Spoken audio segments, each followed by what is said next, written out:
Le mystère d'Édale, partie 3, chapitre 5. L'obscurité du génie, dit Hermès d'une voix grave.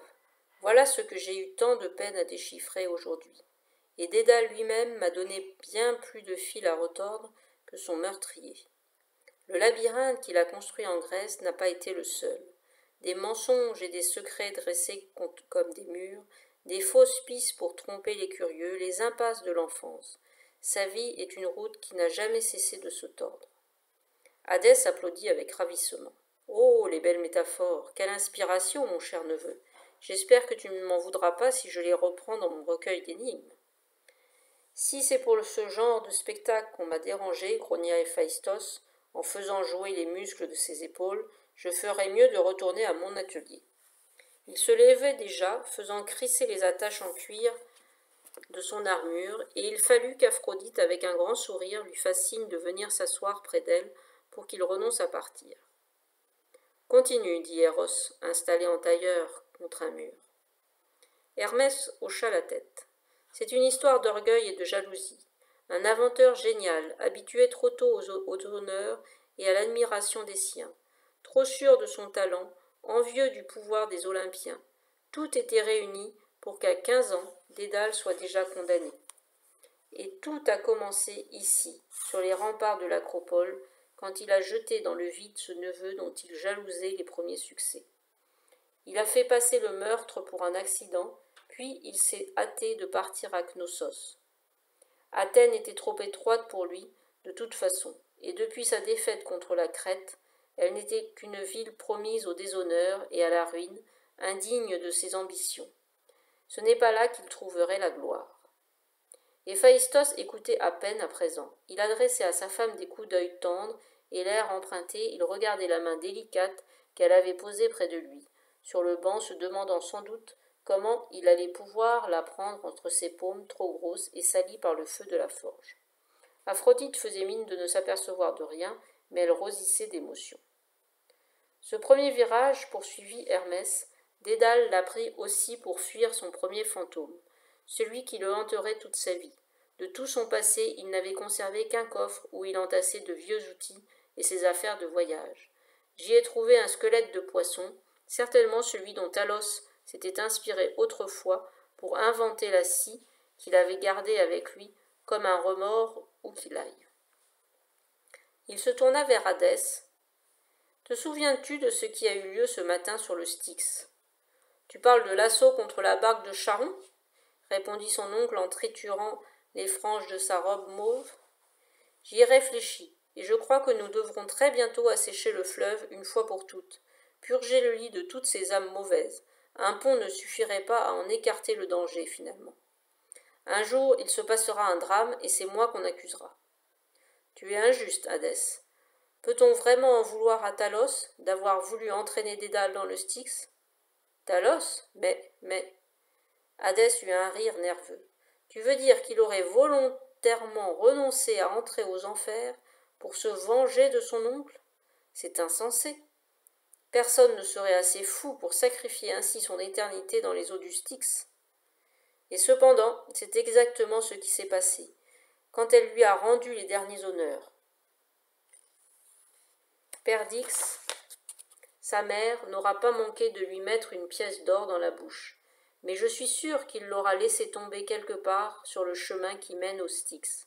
Et pendant 40 ans, il a attendu au fond du fleuve, dans cette boue des âmes où il roulait sans fin, luttant contre l'anéantissement et l'oubli, n'ayant pour résister que cette vengeance possible, la seule qui lui soit offerte.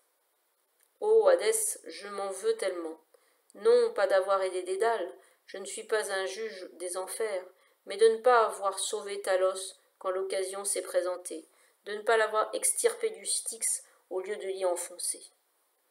Hermès passa une main sur son front. La fatigue de la journée lui tombait sur les épaules, et tout d'un coup, il se demandait s'il aurait la force de continuer. Les autres le regardaient avec avidité sans rien dire. Seul Eros gesticulait d'impatience, le front plissé par la concentration. Dédale est donc allé en Crète, intervient-il. Que s'est-il passé ensuite? Minos n'a pas résisté lui non plus à la fascination qu'exerçait son talent. Deux hommes si fiers devaient nécessairement se rencontrer et se perdre un jour. Vous connaissez tous cette partie de l'histoire. La victoire de Thésée, la condamnation de Dédale et son évasion, la chute d'Icare. Mais la légende ignore ce que Dédale a fait avant de quitter l'île avec son fils. Il emportait avec lui un dernier trophée, la couronne des rois de Crète, qu'il avait dérobée au palais et qui l'a condamné encore à la fuite. Désormais, le fils de Minos ne le lâcherait pas. Pasiphaë baissa la tête pour cacher ses larmes, et assise contre elle, Ariane passa un bras autour de ses épaules. Une étincelle s'alluma dans ses prunelles vertes. « J'espère que tu n'accuses pas mon frère, Hermès. »« Non, évidemment, dit Hermès en souriant. Quelqu'un l'a devancé de peu. »« Mais qui donc » s'accrevant, s'énerva Eros. « Ça commence à faire beaucoup d'ennemis pour un seul homme.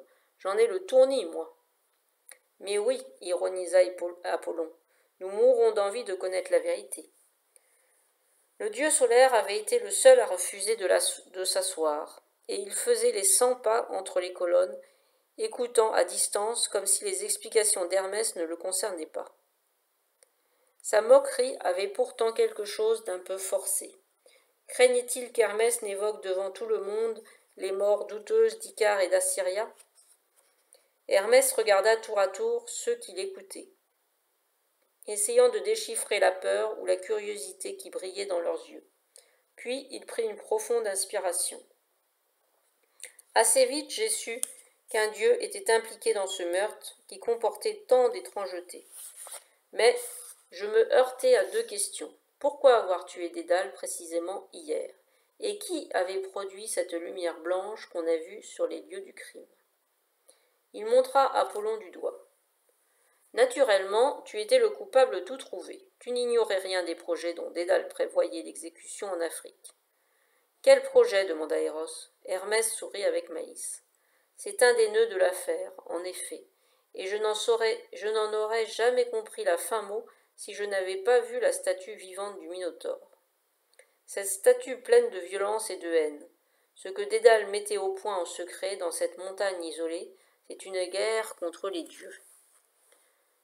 La stupeur fit sursauter les Olympiens, et les yeux d'Hadès roulèrent dans tous les sens. Seul Apollon sourit au fond du temple, le fond vibrant de lumière.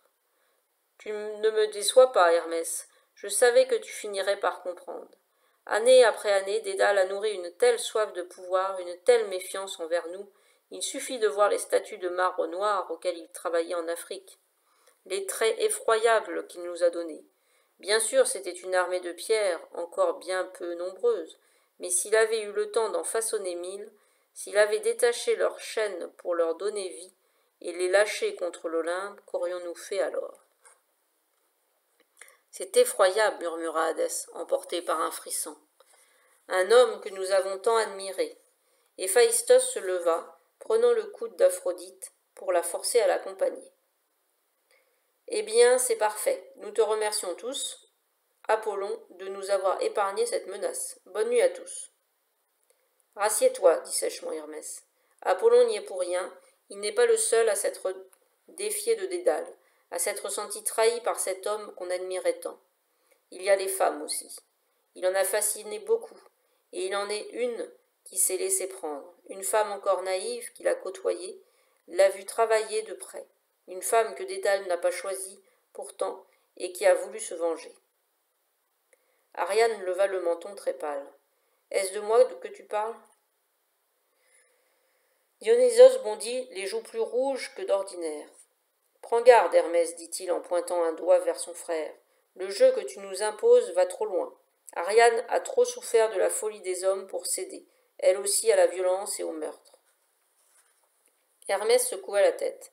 « Mais elle a aimé Dédale passionnément, avec la même violence dont tu parles, et rien n'a pu la changer, ni Assyria ni son père, qui aurait sans doute préféré pour elle un parti plus noble, et qu'elle a pourtant rallié à sa cause. Année après année, elle a vécu près de Dédale, et elle n'a jamais cessé de l'aimer. Sans cela, elle n'aurait jamais aidé Thésée comme elle l'a fait, avec cette détermination et ce courage insensé, car c'est Dédale qui l'y a poussé. Et qu'as-tu espéré, Ariane, ce jour-là? Qu'il t'emmènerait avec lui. Comment as-tu réagi quand tu t'es rendu compte qu'il s'était enfui sans toi, qu'il ne viendrait jamais te chercher, que l'exil décrété par ton père te condamnait à la solitude et à l'oubli.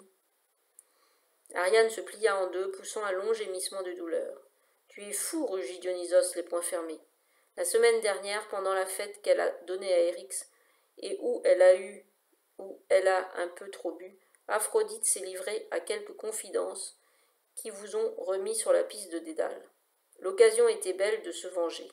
Mais quelle fête demanda Héphaïstos en jetant un coup d'œil terrible à sa femme. Tu ne m'en as pas parlé. Faisant mine de ne rien entendre, Aphrodite fouilla dans un repli de sa robe et, ouvrant son petit flacon de poudre, elle s'absorba entièrement dans une retouche de maquillage. Mais Ariane est une femme trop intègre, en effet, reprit Hermès, trop attachée à la justice et à l'honneur pour s'humilier à tuer quelqu'un. Non, elle n'a rien fait. Et ce n'est pas elle, la femme trahie dont je parlais. Fin du chapitre 5, partie 3, le mystère d'Édale.